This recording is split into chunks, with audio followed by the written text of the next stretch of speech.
Hi everyone, let's start with the tangent line problem. This is where we find the slope of the tangent line to a curve at a specific point. The formula that we use is this.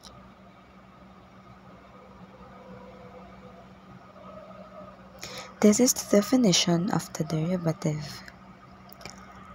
So, for our problem, let us find the slope of the tangent line to the curve f of x is equals to x squared at x equals 2.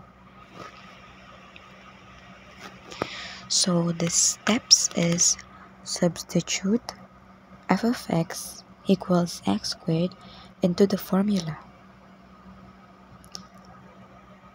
Then after that, expand.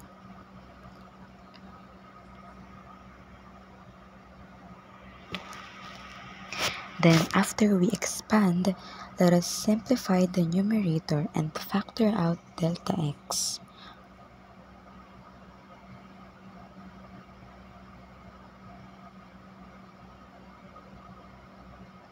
After we factor out the delta x, it will be 4 plus delta x and take the limit as delta x as it approaches to 0, so our slope is equals to 4.